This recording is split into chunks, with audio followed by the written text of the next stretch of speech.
Parang bigla akong nag-crave sa sinigang na pata ng baboy. Lalo na pagka malimit ang pag-ulan, napakasarap maghigop ng sabaw ng sinigang na pata. Kaya ang natripan kong iluto ngayon ay sinigang na pata ng baboy na may kasamang sitaw at saka pechay. Tapos ay may konting siling pahanghang. Ay talagang napakasarap higupin ng sabaw noon.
Ito po ang ating sitaw at pinutol-putol ko na para mas madaling lutuin.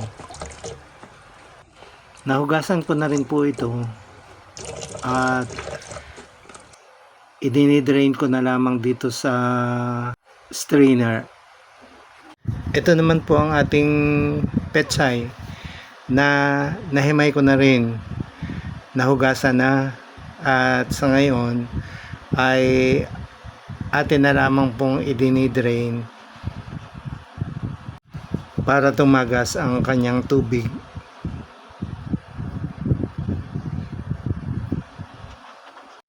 Ito naman po ang pata ng baboy na napagputol-putol ko na sa tamang laki at kailangan nating lagyan ng peppercorns.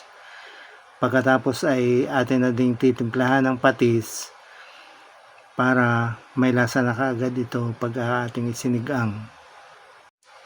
At pagkatapos po ay lalagyan na din natin ito ng asin. Yung sa ating tansya ay kainaman lamang na hindi naman maalat at hindi rin yung walang lasa. Lalagyan na din po natin ito ng ginayat na sibuyas para mabango ang ating niluluto. Tutubigan na rin po natin ito. At sa nga pala, ang ating pong pinaglulutuan ay pressure cooker. Kailangan pong idaan natin sa pressure cooker para madaling lumambot ang ating pata. Siguraduhin po lamang natin na ang ating inilagay na tubig ay kapantay nung kamada ng ating pata. Sa gayon po ay sabay-sabay na maluluto ang bawat peraso ng ating karne. Pagkatapos ay atin na pong tatakpan ang pressure cooker para madaling bumulak. Nakaset po ang ating pressure cooker sa 10 minutes. So pagkatapos po ng 10 minutes, ating bubuksan na yung pressure cooker at hahanguin natin yung karne at iseset aside natin. Gagamitin na din po natin itong ating pork broth para masarap ang ating sinigang. Pagkatapos ay atin pong dadagdagan ng tubig at ilalagay na natin yung ating sibuyas.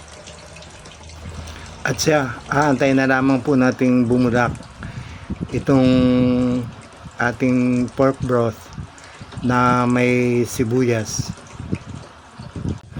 At dahil heto po at talaga namang bulak na ang ating sabaw, ay atin na pong ilalagay ngayon ang ating sitaw.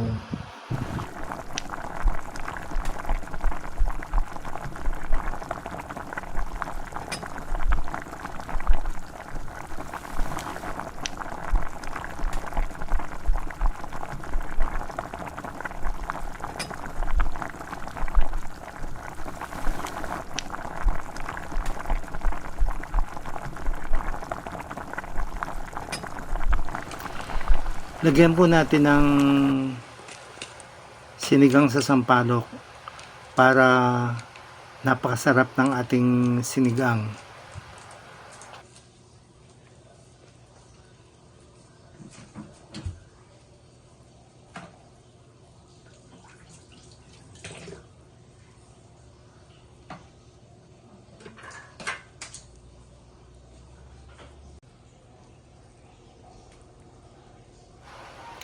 Lagyan din po natin ng kamatis para maganda ang kulay ng ating niluluto.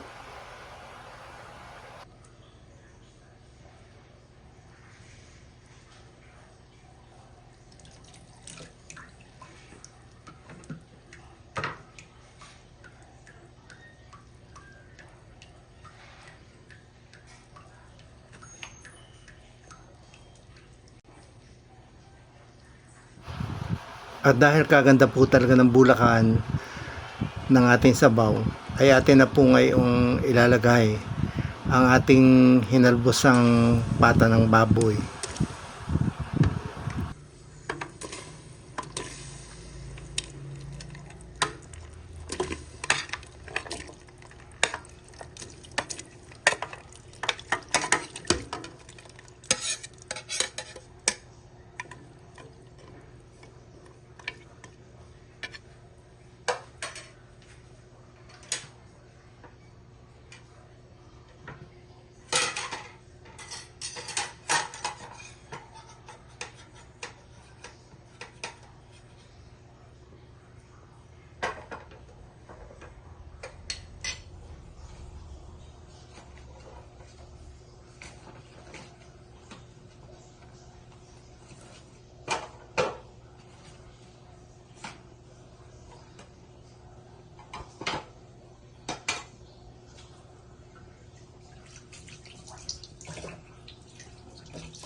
Ilagay na rin po natin ang ating long green chili.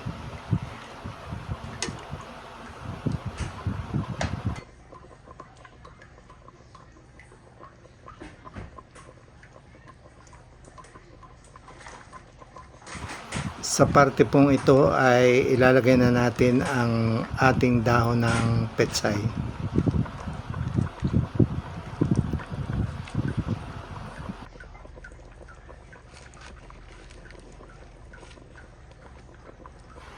Pabayaan po nating patuloy ang pagbubulaka ng ating niluluto para lumambot para lumambot lalo ang ating pata ng baboy. Ganon din ang ating sitaw at saka ang ating pechay.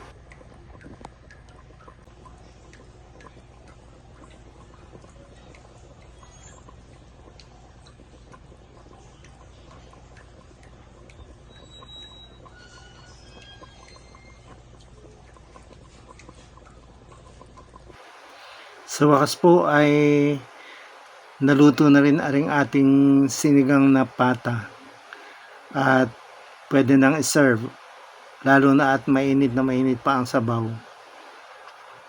Ay talaga namang napakabango po na rin at talagang nakakagutom na.